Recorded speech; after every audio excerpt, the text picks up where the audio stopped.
Episode 46 to 50। बूढ़ी औरत वास्तव में इतनी गुस्से में थी कि उसने चाहत को जो चाहा था वह बोल दिया। वह वास्तव में रागिनी जी और चाहत को बाहर नहीं निकालना चाहती थी, वह बस उन्हें धमकाना चाहती थी। काव्या, जो एक तरफ खड़ी थी, अपनी जीत पर खुश हो रही थी। माँ, रागिनी जी ने असहाय होकर पुकारा। वह जवाब देना चाहती थी, लेकिन फूट फूट कर रोने लगी और मुश्किल से कुछ बोल पाई। चाहत ने तुरंत रागिनी जी से फोन छीन लिया। उसने ठंडे स्वर में कहा, तुम बूढ़ी कुतिया, मुझे तुमसे कुछ कहना है। मैं माफी नहीं मांगूंगी। क्या तुम हमें इस पुराने घर से बाहर निकालना चाहती हो? ठीक है, हम यहाँ से चले जाएंगे, लेकिन याद रखना कि तुमने आज क्या कहा। मैं तुम्हारी पोती नहीं हूँ। भविष्य में तुम सबके साथ चाहे जो भी हो, इससे मेरा कोई लेना देना नहीं है। तभी चाहत ने बड़ी जोर से फोन काट दिया। रागिनी जी ने चाहत को रोका या दोष नहीं दिया। उनकी मां के उनके प्रति रवैये के कारण उनका दिल पूरी तरह टूट गया था। दूसरी तरफ बूढ़ी औरत गुस्से में कांप रही थी और चाहत को जोर जोर से गालियां दे रही थी।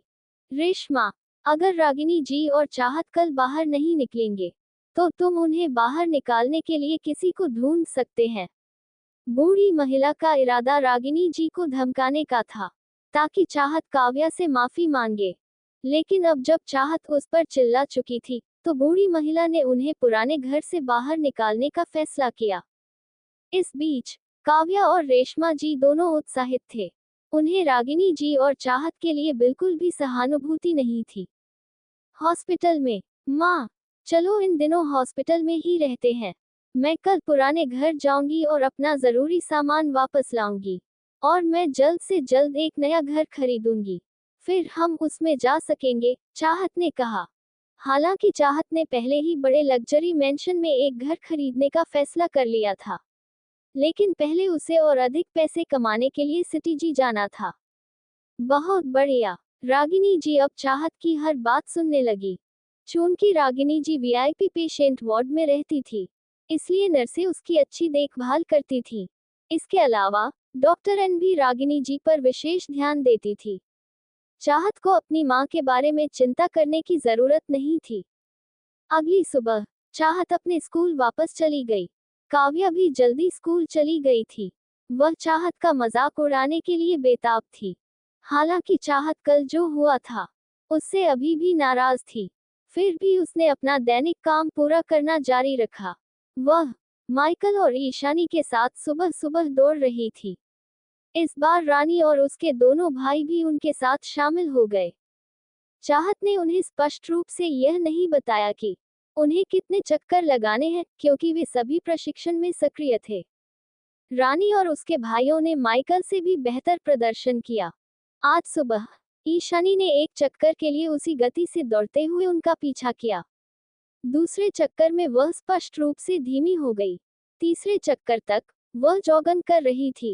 अंत में ईशानी ने फिर भी 5 चक्कर पूरे किए, जो 2000 मीटर के बराबर थे। माइकल ने 8 चक्कर पूरे किए, जबकि रानी ने अपने साथियों के साथ चाहत का पीछा करते हुए 10 चक्कर पूरे किए। दौड़ने के बाद रानी और उसके भाई थक गए और तुरंत जमीन पर लेट गए। चाहत की हालत उनसे बेहतर थी। वह थोड़ी थकी हुई थी, लेकिन बिल्कुल भी नहीं। उसका शरीर अभी भी उसके नियंत्रण में था। शुरुआत में चाहत की गति और कदम स्थिर रहे, लेकिन 7 या 8 चक्कर लगाने के बाद वह स्पष्ट रूप से धीमी हो गई। वह शारीरिक रूप से इतनी मजबूत नहीं थी। अपने अंतिम जीवन में भी वह दर्जनों किलोमीटर चलने के बाद भी सांस ले पाती थी।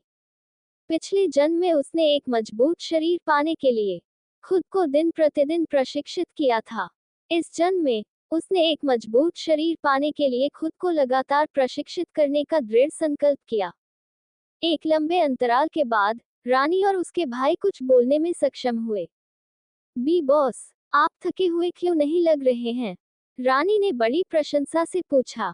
बिल्कुल, रानी के दोस्त बात से सहमत हुए। जब तक आप व्यायाम करते रहेंगे, आप और अधिक मजबूत होते जाएंगे। आप सभी भविष्य में इसे आसानी से कर सकते हैं, चाहत ने उन्हें प्रोत्साहित किया।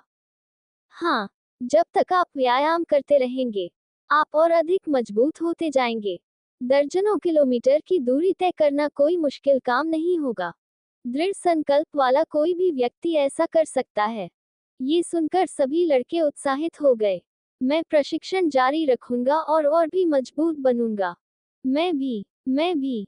ठीक है, मुझे आज दोपहर को कुछ काम निपटाना है। तुम जो चाहो कर सकती हो, चाहत ने कहा। उसे कुछ जरूरी सामान लेने के लिए पुराने घर जाना था। फिर वह कभी उस घर में नहीं जाएगी। बॉस, क्या आप अपनी माँ से मिलने हॉस्पिटल जा रहे हैं? हम आपके साथ चलेंगे। सभी लड़कों को विश्वास था कि चाहत रागिनी जी से मिलने जा रही है। नहीं धन्यवाद, मैं हॉस्पिटल नहीं जा रही हूँ, चाहत ने मना कर दिया।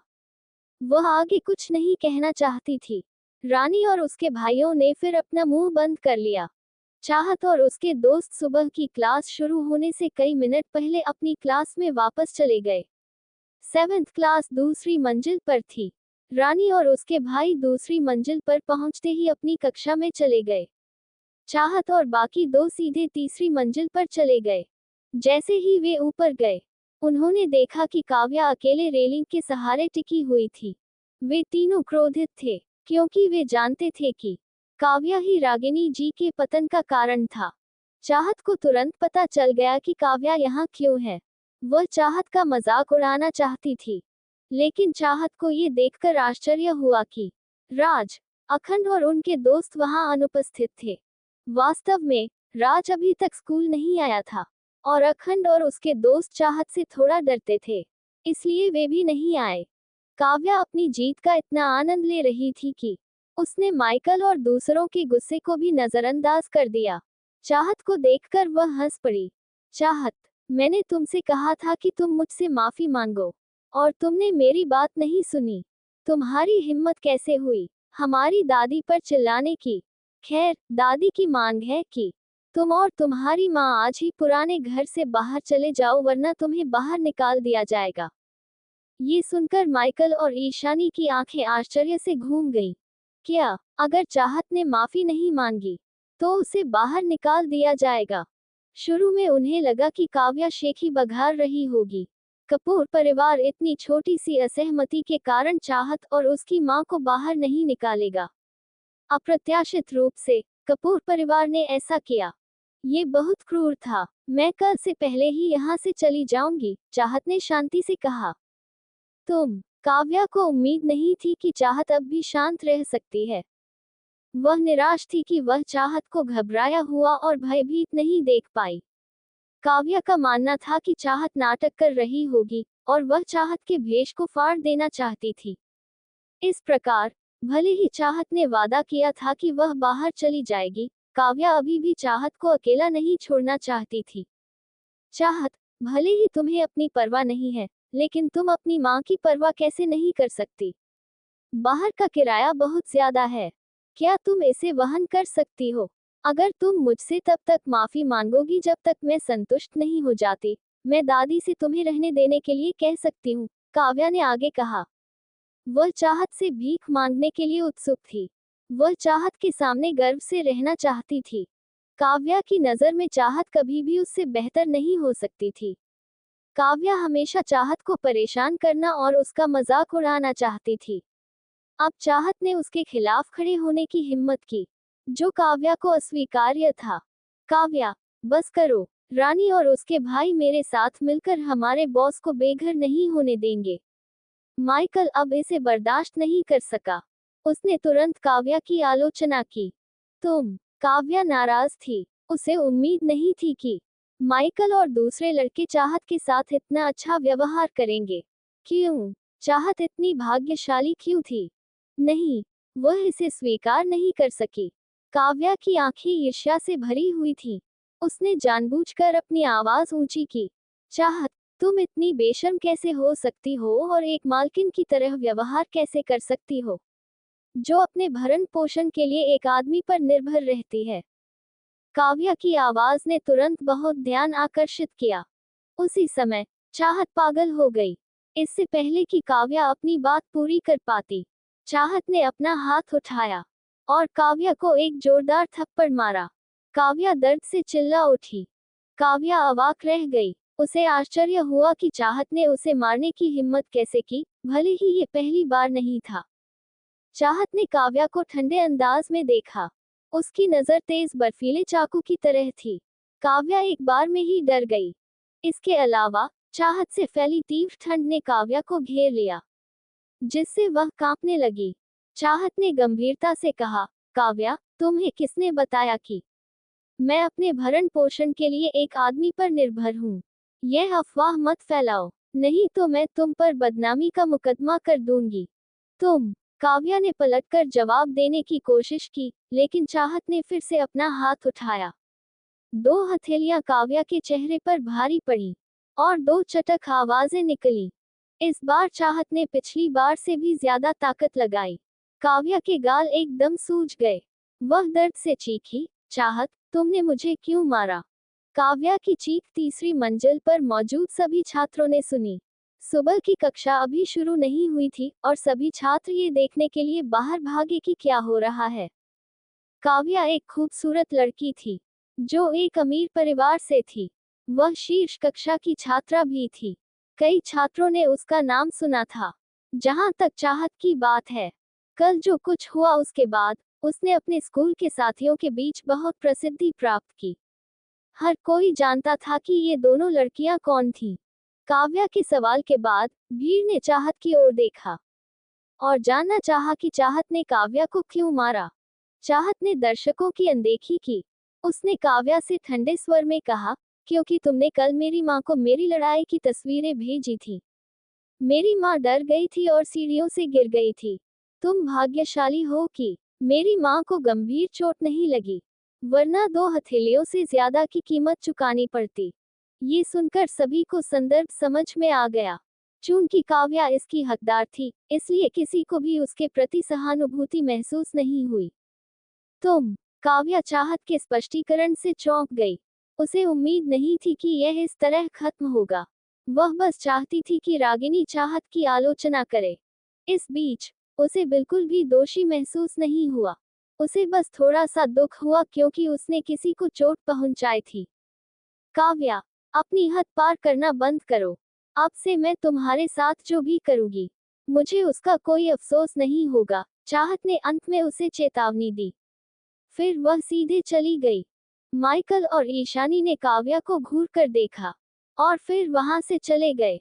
चाहत के चले जाने के बाद भीड़ में तुरंत चर्चा शुरू हो गई। काव्या इतनी क्रूर कैसे हो सकती है?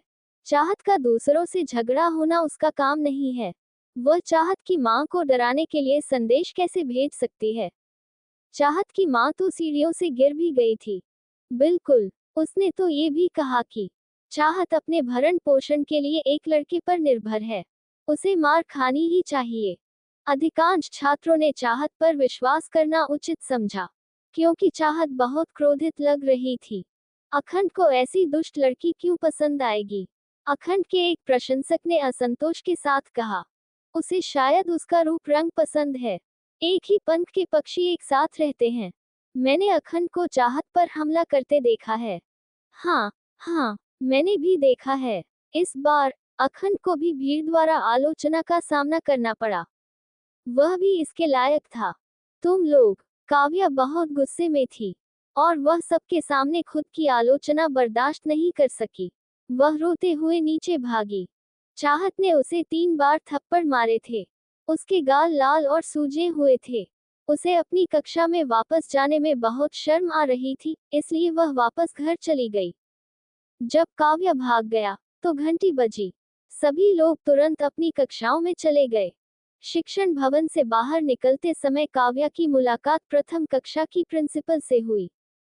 प्रिंसिपल का नाम वरुण था। वह 40 के आसपास के एक गंभीर व्यक्ति थे, जिनके सिर पर चश्मा था। वरुण की सुबह की क्लास शुरू होने पर काव्या से पूछने ही वाला था कि वह कहाँ जा रही है, लेकिन उसने उसके गालों पर लाल निशान देखे। वह थोड़ा हैरान हुआ। काव्या, तुम्हारे चेहरे पर क्या हुआ? वरुण सर को देखकर काव्या पहले तो सच बताने में थोड़ी अनिच्छुक थी, लेकिन फिर उसने फिर भी समझाया, ये सब मेरे क्लास की चाहत ने किया है। मेरा उससे झगड़ा हुआ था और उसने मुझे 3 बार थप्पड़ मारे। मुझे अपनी कक्षा में वापस जाने में बहुत शर्म आ रही है। काव्या वरुण को सच्चाई बताने को तैयार नहीं थी, क्योंकि वह जानती थी कि वरुण एक ईमानदार व्यक्ति है। काव्या को उम्मीद नहीं थी कि वरुण उसके लिए खड़ा होगा। हालांकि काव्या स्वार्थी थी, और उसने चाहत के साथ जो कुछ भी किया था, उसके लिए उसे बिल्कुल भी दोषी महसूस नहीं, लेकिन वह मूर्ख नहीं थी। वह जानती थी कि इस बार गलती उसकी थी।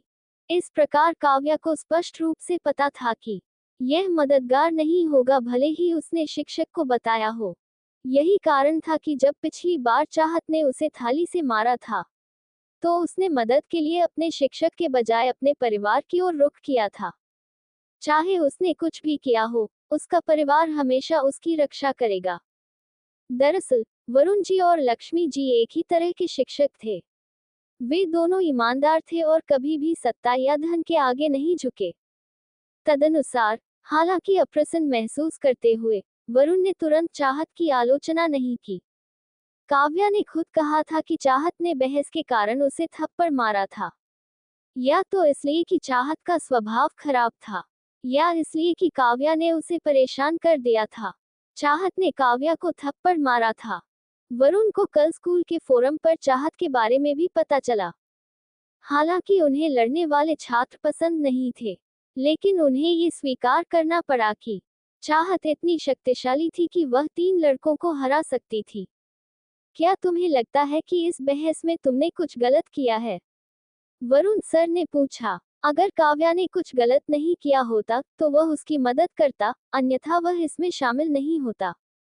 काव्या ये कहने के लिए बहुत उत्सुक थी कि उसने कुछ भी गलत नहीं किया है, लेकिन उसने अपना विचार बदल दिया। मैंने कुछ भयानक कहा था। ये सुनकर वरुण सर को तुरंत समझ आ गया। तो घर वापस जाओ और अपने चेहरे पर बर्फ के टुकड़े रखो।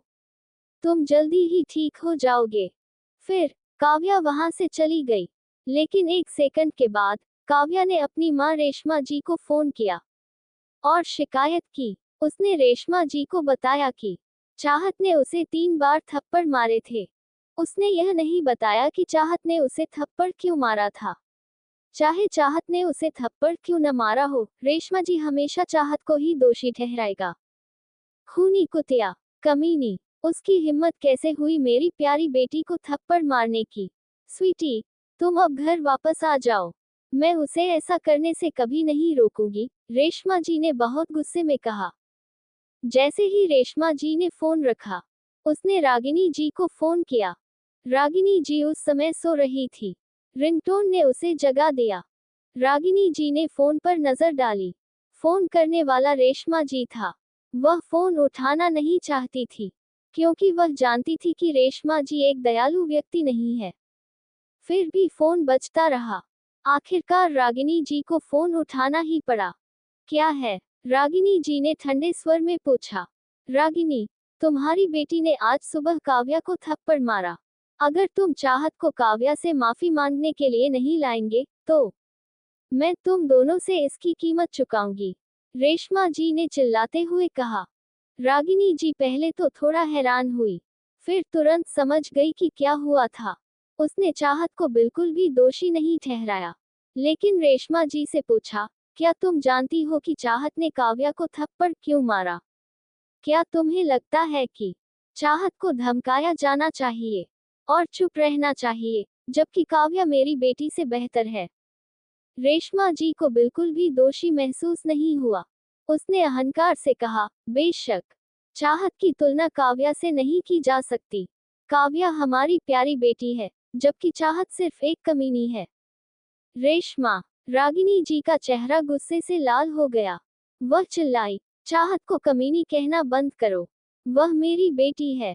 तो क्या हुआ? वैसे भी उसका कोई पिता नहीं है। वह एक कमीनी है, रेशमा जी ने आगे कहा।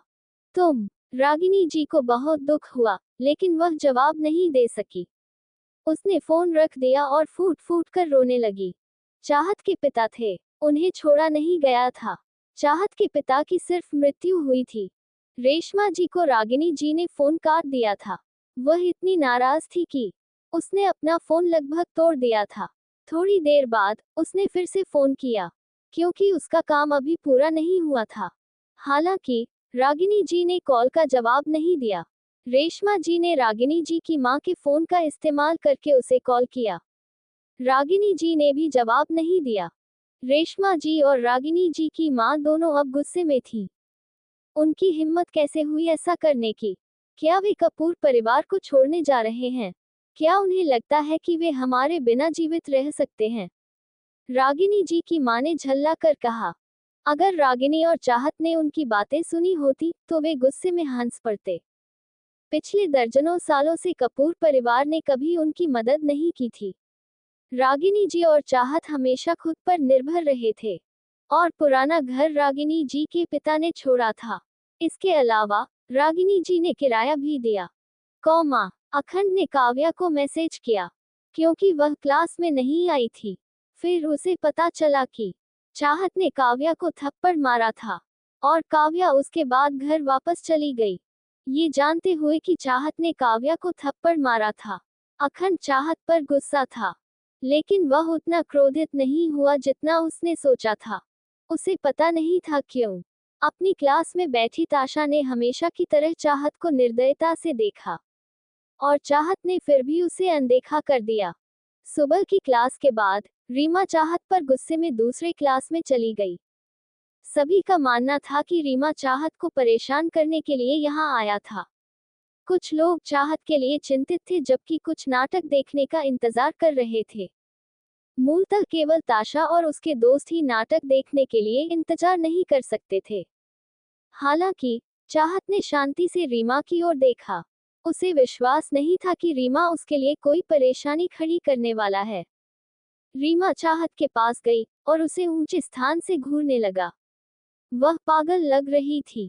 बधाई हो, चाहत। मैं अभी 2 दिन के लिए स्कूल से बाहर गई थी और तुम अचानक केंद्र बन गई हो। अब कोई भी मेरी परवाह नहीं करता, क्योंकि मैं स्कूल की सबसे शक्तिशाली लड़की हूँ। चाहत थोड़ा पीछे की ओर झुकी। उसकी बाहें छाती के सामने क्रॉस हो गईं। वह सहज दिखी, फिर हवा में पूछा, तो? इसलिए सबको लगा कि झगड़ा होगा। हालांकि वे बहुत गलत थे। तो मुझे आपके साथ शामिल होना चाहिए। मैं आपको बॉस कहता हूँ और आप मुझे लड़ना सिखाएं। बेशक, अगर आपको मेरे समर्थन की जरूरत है तो बेझिझक मुझे बताएं, रीमा ने बड़ी ईमानदारी से कहा। सब हैरान थे। वे लड़ने वाले नहीं थे। ये कैसे संभव था? वे अचानक एक समूह में कैसे बदल गए? ताशा और उसके दोस्तों के लिए यह पूरी तरह से अस्वीकार्य था। चाहत इतनी भाग्यशाली क्यों थी कि उसके सभी छात्र जो शक्तिशाली परिवारों से थे, उसके मित्र बन गए। ठीक है, चाहत ने मना नहीं किया। ये बिल्कुल वैसा ही था जैसी रीमा को उम्मीद थी। वह अब उत्साहित थी। रीमा ने चाहत की मेज पर रखे पेन से उसकी नोटबुक पर नंबर लिखे। यह मेरा फोन नंबर है, मुझे मैसेज करो। फिर वह पलटी और चली गई। जब काव्या घर पहुंची तो उसकी दादी और माँ ने उसके लाल, सूजे हुए गालों को देखा और उन दोनों को चाहत से बेहद नफरत हो गई। अल्पविराम। क्लासों के बीच ब्रेक के दौरान टीचर ने चाहत से उसकी मां के स्वास्थ्य के बारे में पूछा। चाहत ने सच नहीं छिपाया। उसने बस अपनी टीचर को यह नहीं बताया कि उसकी मां क्यों गिर गई। जैसे ही सुबह की क्लास समाप्त हुई, चाहत अपने स्कूल से टैक्सी लेकर पुराने घर चली गई। उसने कुछ महत्वपूर्ण सामान समेटा, कुछ छोड़ी हुई चीजों को कूड़ेदान में फेंका और चली गई। चाहत पहले डिलीवरी कंपनी गई। हॉस्पिटल जाने से पहले उसने अपनी दादी को चाबी भेजी। जब वो हॉस्पिटल पहुंची तो दोपहर के 1:40 बज चुके थे। दोपहर की क्लास शुरू होने में 50 मिनट बाकी थे। चाहत के पास ज्यादा समय नहीं था। वह अपनी माँ से थोड़ी बातचीत करने के बाद चली गई। वह शाम की क्लास समाप्त होने तक प्रतीक्षा करती, फिर अपनी माँ से बात करती। गुरुवार हो चुका था। चाहत ने अगले दिन दोपहर को सिटी जी जाने की योजना बनाई। उसने कल ही इंटरनेट पर हवाई जहाज का टिकट और होटल बुक कर लिया था। वह कल शाम 7:30 बजे बंगलौर के लिए उड़ान भरेंगी और वहां लगभग 8:30 बजे पहुंचेंगी। कुछ घंटों बाद चाहत की दादी को चाबी मिल गई। जैसे ही बुढ़िया ने चाबी देखी, उसकी सांस लगभग रुक गई। उसे उम्मीद नहीं थी कि रागिनी और चाहत वाकई ऐसा करेंगे। हालांकि बूढ़ी महिला कठोर थी, लेकिन अगर रागिनी जी और चाहत ने काव्या से माफी मांगी तो वह उन्हें बाहर नहीं निकालेगी। हालांकि रागिनी जी और चाहत माफी मांगने के बजाय वहां से चले गए। ठीक है, बहुत अच्छा। चलो देखते हैं कि वे कितने सख्त हो सकते हैं। बूढ़ी औरत ने गुस्से में अपने दांत पीस लिए। उसे विश्वास था कि रागिनी जी और चाहत लता के घर चले जाएंगे क्योंकि वे करीब थे। इस प्रकार बूढ़ी महिला ने तुरंत लता जी को बुलाया और उसे रागिनी जी और चाहत की मदद करने से मना किया। काव्या को इस बात की बहुत खुशी थी कि चाहत और उसकी मां पुराने घर से बाहर चले गए। वह कभी नहीं भूल पाएगी कि चाहत ने आज सुबह उसे 3 बार थप्पड़ मारे थे।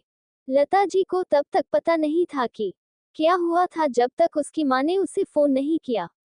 लेकिन रागिनी जी ने वास्तव में उससे संपर्क नहीं किया था। इसके अलावा लता जी को तब चिढ़ हुई जब उसकी मां ने उसे रागिनी जी की मदद करने से मना किया।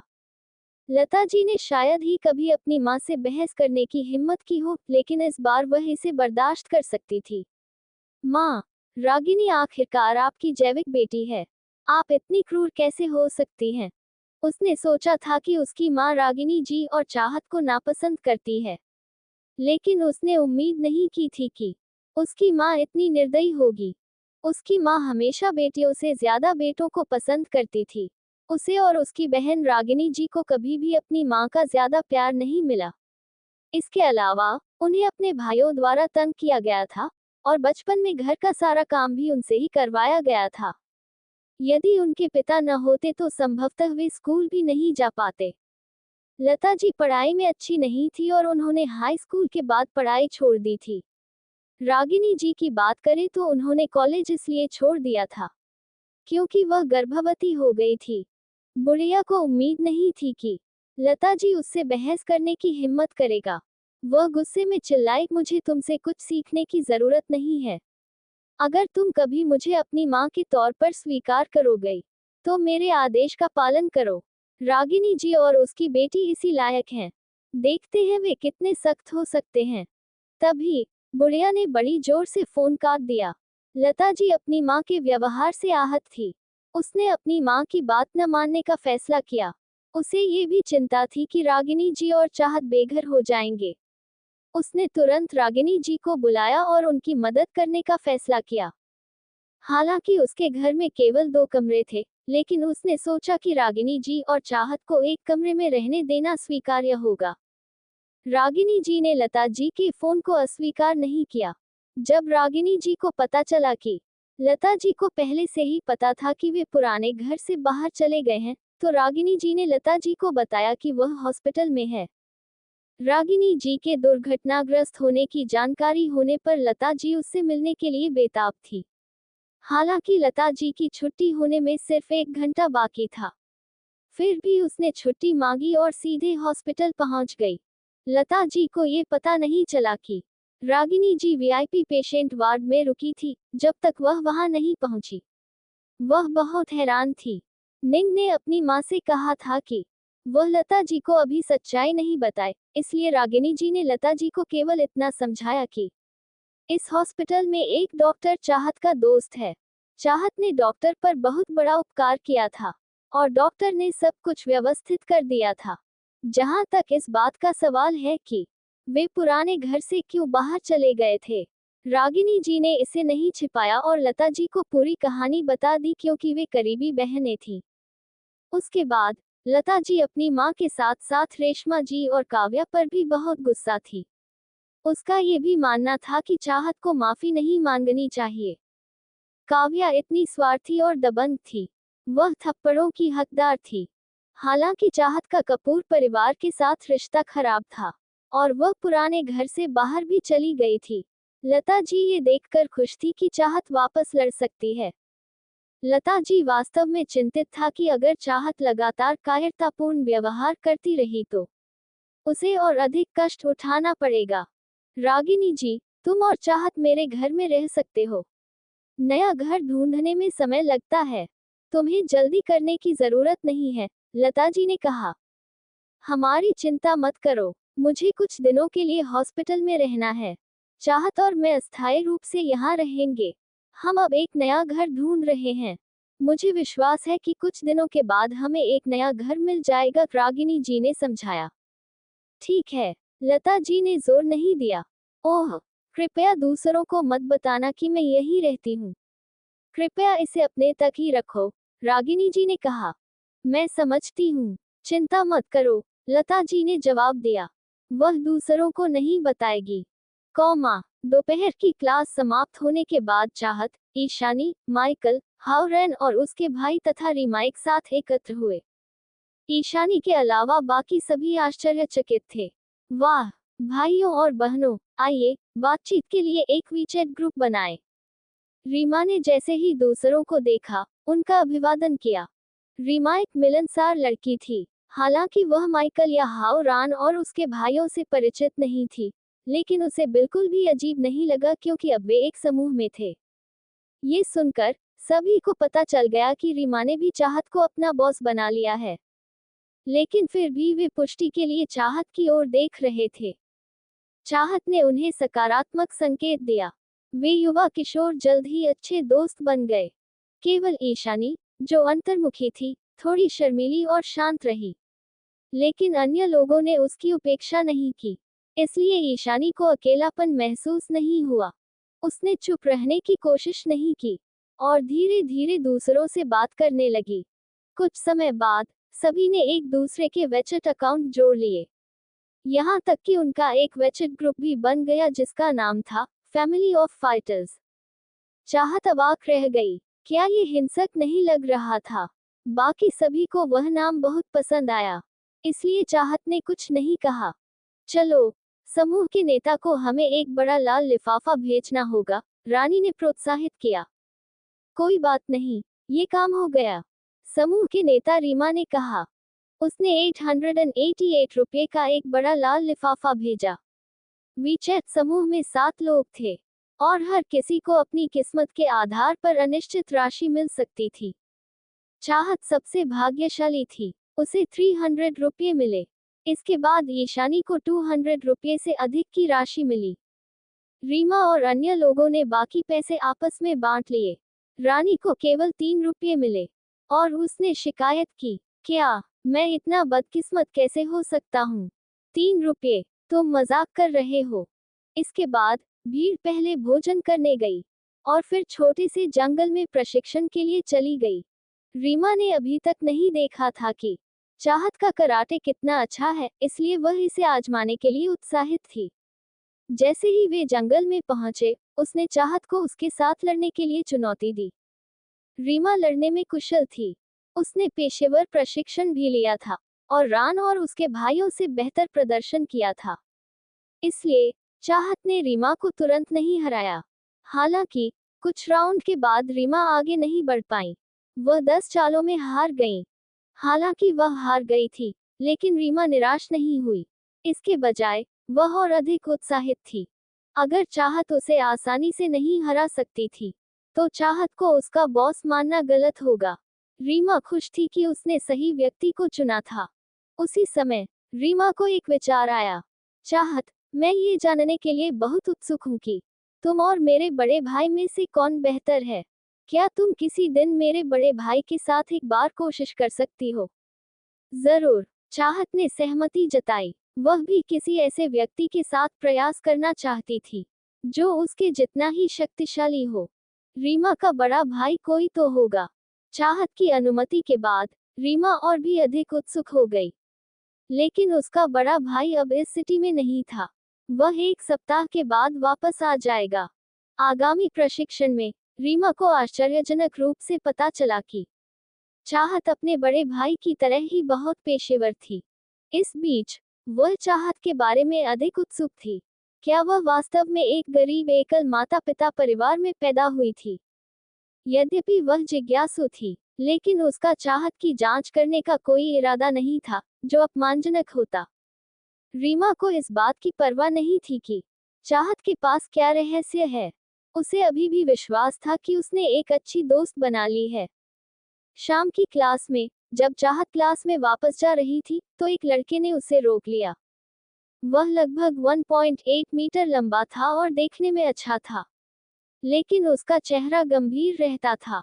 फिर भी चाहत को पता था कि वह अपनी घबराहट को छिपाने के लिए गंभीर नजर से देख रहा था। वह यहाँ मुसीबत मोल लेने नहीं आया था। लेकिन चाहत उलझन में था। वह यहाँ क्या कर रहा था? गलियारे के पास खिड़कियों के नीचे बैठे सभी छात्रों ने इधर उधर देखा। उन्हें लगा कि कोई यहाँ फिर से चाहत को परेशान करने आया है। ताशा और उसके दोस्त ये देखकर उत्साहित थे। हालांकि इसके बाद जो हुआ उससे उनके होश उड़ गए। चाहत, मैं तुम्हें पसंद करता हूँ। क्या तुम मेरे साथ डेट पर चलना चाहोगी? लड़के ने पूछा। ये सुनकर चाहत अवाक रह गई। उसे उम्मीद नहीं थी कि लड़का कहेगा कि वह उसे पसंद करता है। भीड़ में सभी लोग सदमे में थे। क्या वह उसे पसंद करता था? परेशानी के लिए नहीं। माफ करना, चाहत ने अस्वीकार कर दिया। वह अब डेट पर नहीं जाना चाहती थी। और लड़का भी उसके टाइप का नहीं था। इसके अलावा चाहत मानसिक रूप से 25 वर्षीय परिपक्व महिला थी। उसे किशोर लड़कों में कोई दिलचस्पी नहीं थी। क्यों? लड़की ने तुरंत पूछा। कोई विशेष कारण नहीं, चाहत ने जवाब दिया। लड़के को अचानक समझ नहीं आया कि क्या कहे। एक सेकंड के बाद उसने कहा, अच्छा, तो क्या हम दोस्त बन सकते हैं? अगर हम अच्छे से मिलते हैं तो हम स्वाभाविक रूप से दोस्त बन जाएंगे, लेकिन अभी के लिए हम केवल अजनबी हैं। ये कहना जल्दबाजी होगी कि हम दोस्त हैं। चाहत ने न तो अस्वीकार किया, न ही स्वीकार किया। लड़के को विश्वास था कि उसके पास अभी भी उम्मीद है और वह खुश था। चाहत, आपसे मिलकर बहुत अच्छा लगा। मैं 6ठी क्लास का क्लास अने हूँ। मैं ही असभ्य व्यवहार कर रहा हूँ। मुझे खेद है, लेकिन मैं आपकी स्वीकृति पाने के लिए कड़ी मेहनत करूंगा, अने ने ईमानदारी से कहा। तभी घंटी बजी और शाम की क्लास शुरू हो गई। आनही ने चाहत को अलविदा कहा और चली गई। चाहत और ईशानी तुरंत अपनी कक्षा में चले गए। जैसे ही चाहत ने कदम रखा, ताशा की नजर पूरे रास्ते उसके पीछे रही। हालांकि वह कल चाहत और रानी से भयभीत थी, फिर भी वह हमेशा की तरह ईर्ष्यालु बनी रही। ताशा के लिए ये समझना मुश्किल था कि चाहत के इतने प्रशंसक क्यों थे। उसकी नजर में चाहत आम लोगों की तुलना में थोड़ी ज्यादा सुंदर थी और कोई खूबसूरत नहीं थी। चाहत एक गरीब परिवार से थी और पढ़ाई में भी अच्छी नहीं थी। लेकिन माइकल, वह लड़का जिसे ताशा पसंद करती थी, चाहत को अपना बॉस कहता था। वह ऐसा कैसे कर सकता था? ताशा का खून खौल रहा था। उसे चाहत को हराने का कोई तरीका सोचना था। पिछली बार वे गुंडे असफल हो गए थे। ताशा दोबारा वही गलती नहीं करेगी। जहां तक चाहत की बात है, वह ताशा के निर्दयी रूप रंग की आदी हो चुकी थी और उसे इसकी कोई परवाह नहीं थी। शाम की कक्षा के बाद चाहत सीधे हॉस्पिटल चली गई। वहां पहुंचने के लिए उसे लगभग आधे घंटे तक दौड़ना पड़ा। उस समय हॉस्पिटल के कॉरिडोर में बहुत कम लोग थे। वहां सन्नाटा था और थोड़ा भयावह भी। जब चाहत रोगी कक्ष में पहुंची, तो रागिनी जी ने चाहत को बताया कि लता आज उससे मिलने आए थे। रागिनी जी ने चाहत को लता के आने का कारण भी बताया। उसने चाहत को बड़े ध्यान से देखा। उसे चिंता थी कि चाहत दुखी होगी।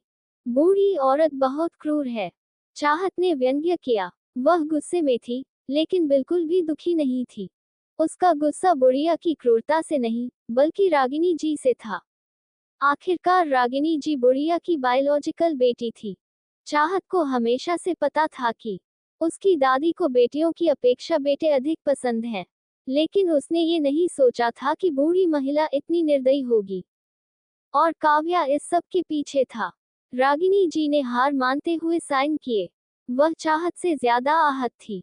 भले ही चाहत ने गलतियां की हों, रागिनी जी नाराज होगी या उसका दिल टूट जाएगा, वह कभी भी अपनी बेटी से नफरत नहीं करेगी या उसके साथ बुरा व्यवहार भी नहीं करेगी। रागिनी जी अपनी बेटी को ज्यादा प्यार करेगी।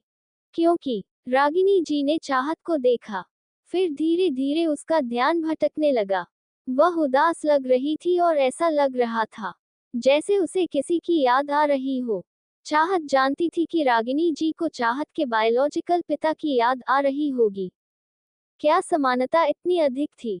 रागिनी जी की आंखों में कोई नफरत नहीं थी। जाहिर है, वह अभी भी उससे प्यार करती थी। चाहत को अचानक अपने पिता के बारे में जिज्ञासा हुई। माँ, क्या आप मुझे मेरे पिता के बारे में कुछ बता सकती हैं? चाहत ने पूछा। रागिनी जी पहले तो थोड़ा हिचकिचाए, फिर धीरे धीरे शांत हो गई। चाहत अब 18 साल की हो चुकी थी। वह इसे हमेशा के लिए अपने आप से छिपा नहीं सकती थी। वह ये भी नहीं चाहती थी कि चाहत किसी गलतफहमी की वजह से अपने पिता से नफरत करे। थोड़ी देर बाद रागिनी जी ने अपना मुंह खोला। तुम्हारे पिता एक सुंदर आदमी थे। वह लंबे, मजबूत, होशियार और प्रतिभाशाली थे। लेकिन तब उन्होंने अपनी याददाश्त खो दी थी। और उन्हें ये भी नहीं पता था कि वह कौन थे। मैंने बाद में उन्हें वीर कहा। मैंने गलती से उनकी जान बचाई थी। तब वह घायल हो गए थे।